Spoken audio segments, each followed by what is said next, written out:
Yo, balik lagi dengan kita di Tapak Misteri Backpacker. Saat ini gua udah ketemu sama Mas Randi Betul. buat ngomongin tentang perjalanan di Gunung Dempo. Gunung Dempo. Buat yang nggak tahu Gunung Dempo di mana, dia itu perbatasan antara Palembang dan Bengkulu. Ya. Silahkan di Google untuk lebih jelasnya.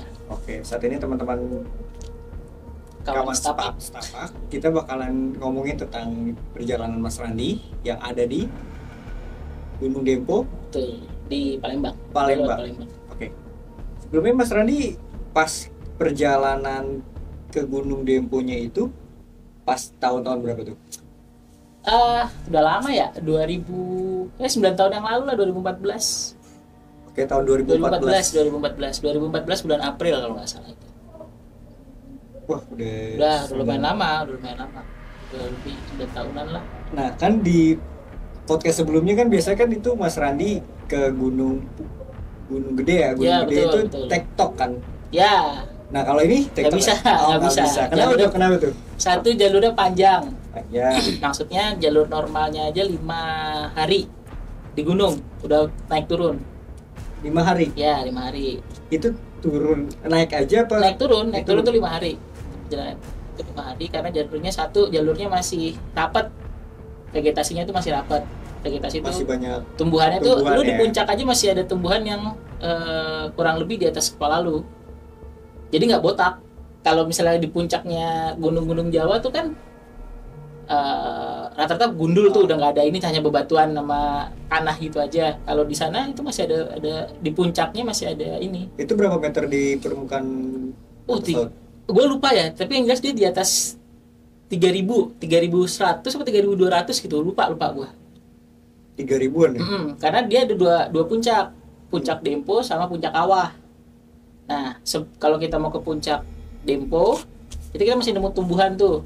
Kalau kita turun, dia modelnya kayak surken. Jadi ada lapangan luas gitu. Terus naik lagi ke puncak Kawah. Itu. Tapi dia itu jalurnya cuma satu apa turun Ada naik? banyak.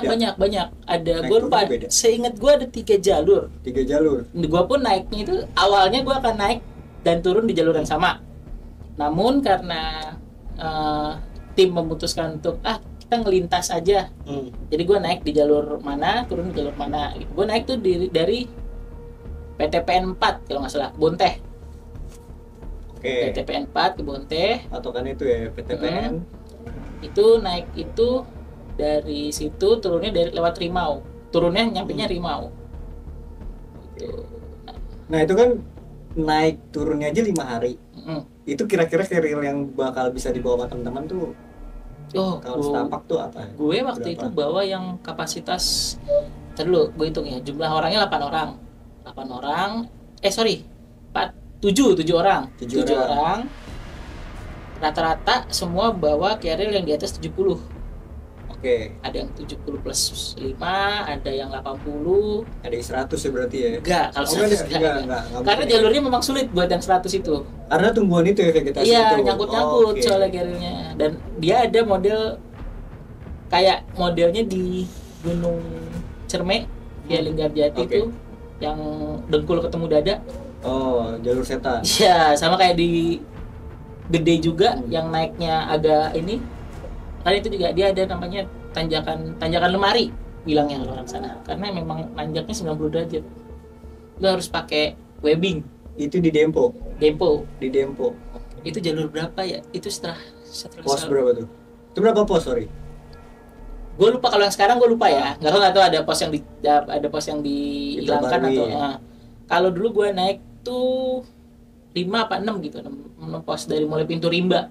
6 pos. Dari mulai pintu Rimba sampai ke puncak Demponya itu dan 6 pos. Oke.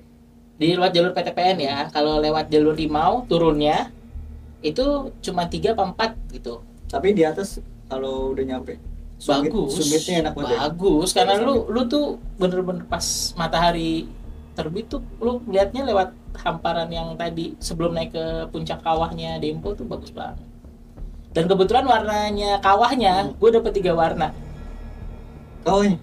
Oh, dia di maksud 3 warna tuh gimana tuh? Jadi di kawahnya itu ada 3 warna, ada warna biru, terus hijau, sama satu lagi apa ya, pokoknya nyerempet biru deh, pokoknya warna kawah yang biru yang terang itu.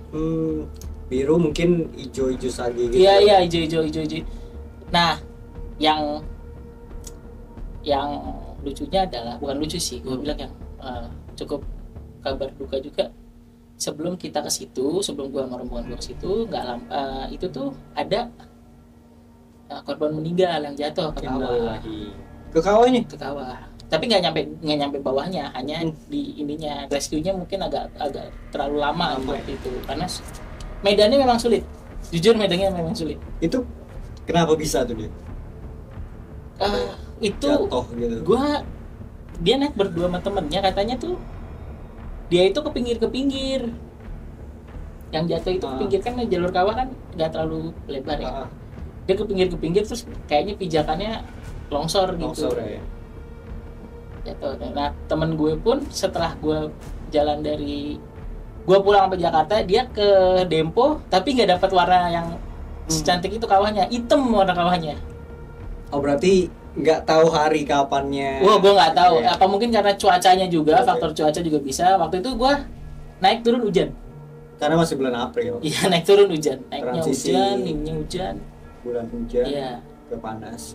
Gue berangkat dari kita ngomongin berangkat kan ya. Gue berangkat dari Jakarta tuh, dari Kampung Rambutan. Naik namanya Sinar Dempo. Turun di lupa nama ininya.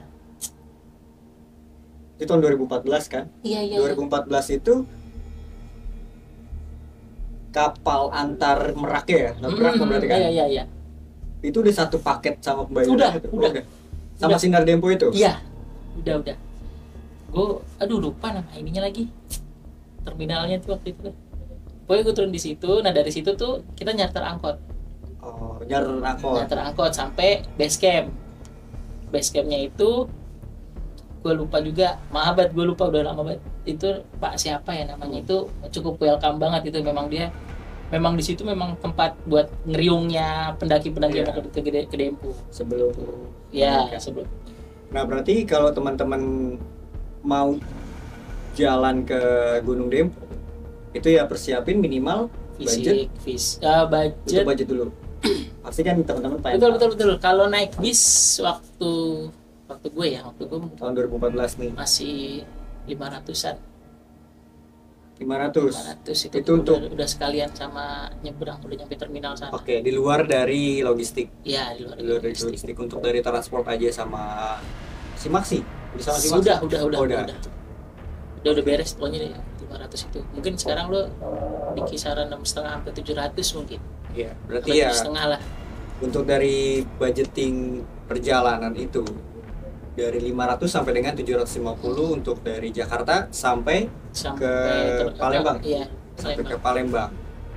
Nah, untuk dari perjalanan itu kalian siapin logistik. Untuk logistik sesuaiin sama hitungnya aja kebutuhan kalian aja. Paling lama tuh 5 hari di gunung. Kalau misalnya lu santai dan segala macam tuh 5 hari, tapi kalau lu ngebut dan ngejar waktu mungkin 4 hari 3 malam lu bisa udah nyampe turun lagi gitu. Kalau gue kemarin 5 hari karena naiknya itu gue nyampe dari base camp sampai pintu rimba itu kan gue jalan ya. Iya. Lu tau kebun teh seluas apa dong? Luas banget pasti. Itu baru PTPN 4, masih ada PTPN 5, 6, 7 yang gue lewatin. Oh berarti ada 3 sampai pintu rimba. Nah orang-orang rata-rata tuh nyarter angkutan teh. Mobil bak yang gede itu yang buat ngangkut teh sampai atas, terus habis itu tehnya ini kita turun di situ. Dia nggak jauh dari situ ada pintu rimba. Tehnya disaring nggak tuh? Aduh baru dipetik. Baru disaring. Baru ya. Iya baru dipetik. Terus yang lucunya lagi kan gue turun ngelintas. Orang yang naik dari lewat jalur Rimau, dia naik cuma 3 jam. 3 jam dong dari Rimau. Gue turun dari jam 3 sore, nyampe pos Rimau, tunggu dulu jam berapa? Jam 6 pagi. Dari 3 sore. Dari puncak Dempo. 14 jam ya. Tapi orang naik dari Rimau ke puncaknya 3 jam. Itu porter kali mas. Masa porter orang gitu. Tapi memang di jalur gue Rimau itu gue kan jujur nyampe puncaknya karena kita nggak jadi gini, kesalahan kami adalah kita nggak ngecek ininya dulu, center. Oh, headlamp gitu center. Ya. Jadi kita udah bawa baru. Cuman satu karena packingannya salah atau ini segala macam dan kita ngecek lagi di jalan tuh hanya kita punya megang 2 center. 7 orang hanya megang 2 center. 2 center. Tapi aman tuh ya sampai alhamdulillah pulang. Sampai pulang aman. Tapi kita nggak tahu kalau kita udah di puncak. Jadi kita udah di puncak kita nggak tahu tuh karena penandanya memang kecil kan. Oh, jadi kelewat. Iya, kelewat. Nih kita udah kayak kok ini kayaknya udah di puncak deh. Karena pas kita maksain buat ini jalur udah turun lagi. Nggak naik kan, nggak mungkin dong kalau udah deh. Berarti Mas Randi ini pas jalan itu belum ada orang yang pernah naik ke Dempo? Belum, rombongan gue belum ada yang naik ke Dempo. Oh, berarti itu first time ya? First time, betul. Pertama kali. Betul. Tapi jalurnya jelas kok, Nah yang kebetulan pas turunnya aja, karena itu kan jalur baru di luar dari plan ya. Jadi makanya mungkin nyasar atau segala macam nggak tahu. Pokoknya gue ingat 3 sore kita turun. Jam 6 pagi baru nyampe ini. Habis subuh lah, 5:30 lah. Gue inget baru nyampe Rimau. Oke, karena di Gunung Gede itu kan, di Gunung Gede kan itu ada surken ya, untuk kita para camping gitu kan, untuk camping ground. Nah kalau di Gunung Dempo itu ada juga. Gede banget itu, kayaknya lebih gede dari surken deh. Lebih dari surken, tapi sumber airnya kecil. Di pelataran, gue bilangnya pelataran, nama posnya itu dibilangnya pelataran. Sebelum naik sumber air kecil. Tapi dari mana?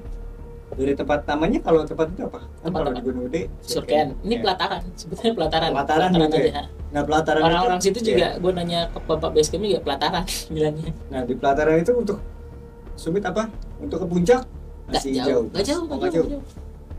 Jadi di puncak itu ada penunjuk air, jalur air. Kita turun ke tempat pelataran tadi, ngambil air, terus naik lagi ke puncak kawah. Oke, di tahun 2014 itu kan sebelumnya ya, Mas Randi ini di tahun 2014 itu ngebawa budgeting itu sekitar 500.000. Itu buat transport pulang pergi. Pulang pergi. Logistik itu 2,5. Total 750 di luar uang jajan gue ya. Maksudnya pegangan gue kalau kenapa-napa, kalau pengen jajan atau ini apa. Hampir 1 jutaan gue bawa. Oke, berarti itu tahun 2014. Berarti kita sparein aja ya 2 jutaan lah. Ya. Kayaknya sekarang juga gue nggak tahu ya, apa mungkin lebih murah ataupun lebih mahal. Dari lu bisa belanja, kalau misalnya lu males belanja di Jakarta, bisa bawa dari Palembang aja. Di terminal itu ada pasar. Ada pasar. Jadi lu bisa enak tuh apa aja mau lu masak di ini segala macam, belanja di situnya. Atau lo mau nitip sama ibunya bapak Basecamp, Pak gue namanya siapa ya Allah. Biasanya di Basecamp tuh juga ada buat oleh-oleh juga kan? Enggak, ini bener-bener Basecamp hanya lo buat transit, tidur, istirahat aja. Iya. Tapi untuk makan gitu beda lagi. Makan sarapan misalkan di Basecamp kan biasanya ada disediain sarapan gitu. Enggak. Ini memang Basecamp itu dia rumahnya si bapak itu. Dia memang sengaja bikin tempat basecamp buat pendaki udah. Oke, itu kan dari budgeting ya. Kalau dari fisik, loh itu latihan ini karena memang treknya repot. Parah.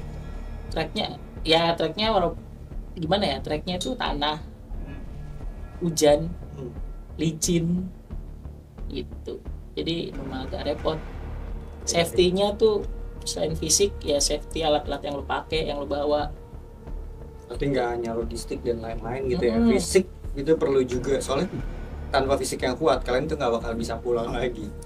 Sama sebelum lu mutusin untuk naik Dempo, cari sumber ini deh, referensi dari Google.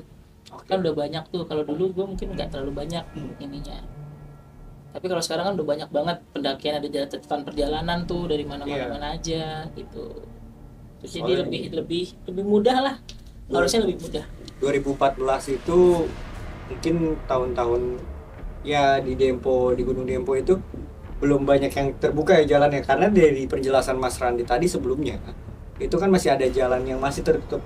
Masih mungkin di tahun 2023 sekarang ya perjalanan mungkin akan lebih mudah, soalnya ya udah banyak pendaki juga yang lewat kan, jadi dipermudah oleh bisa bagian rangernya. Mungkin bahkan ada angkutan dari PTPN itu sampai lu pintu Rimba mungkin udah disediain angkutan kali. Kalau dulu gua memang ada angkutan, tapi ya lu nyarter lagi, bayar lagi. Oh, bayar lagi ya pastilah. Kecuali lu mau mutusin jalan ya lumayan capek lah, itulah dengan bawaan lu yang ini. Makanya persiapin fisik. Betul. Untuk dari fisik dan budgeting itu aja Mas. Itu aja. Sama alat-alat sih, alat-alat. Ya alat-alat. Keril ya tadi, keril, sepatu, jas hujan, senter tuh yang alat-alat basic tuh yang. Oh iya. Sebelumnya kan di video kita sebelumnya tuh di konten perjalanan Gunung Gede itu saya sempat mempertanyakan sepatu ya. Ya kan sepatu Mas Randi itu sepatu. Kan sempat disol ya. Ya. Nah, seperti sol itu dengan sepatu yang sama atau yang beda? Oh, gini, kalau yang ini memang sepatu solan, yang sepatu solan. Dan kebetulan sepatu gue tuh waktu itu yang berat, jadi nggak enak banget, kurang nyaman sih. Tapi safety. Oke. Tapi safety, maksudnya kaki gue tuh nggak kesleo nggak ini, tapi safety karena gue pakainya mid ya, yang di atas yang di atas mata kaki dikit itu. Jadi safety. Soalnya memang 2 kali gue double kalau nggak salah itunya. Oh, di double. Karena perjalanannya itu udah begitu tahu, oh Dempo tracknya kayak gini ya, udah. Mungkin dari Mas Randi cukup itu aja apa ada? Cukup. Oke. Dari saya, dari kesimpulan yang tadi dari Mas Randi ini, untuk perjalanan ke Gunung ke Gunung Dempo itu mungkin agak lebih menguras fisik ya. Dan kalau misalnya tadi di video Gunung Gede ataupun perjalanan yang lain itu mungkin bisa untuk keluarga, tapi untuk Gunung Dempo mungkin itu yang sudah middle profesional lah, atau semi profesional untuk perjalanan selanjutnya. Bukan buat pendaki baru. Iya. Kecuali kamu cukup punya mental yang kuat, begitu aja. Jadi ya persiapin niat, fisik, dan juga dari budgeting dan juga yang lain-lain. Betul. Oke, mungkin dari kami itu aja ya. Ya. Jangan lupa subscribe, like, komen, dan juga share di Tapak Misteri Backpacker. Sampai ketemu lagi kawan-kawan setapak, dan see you. Dadah.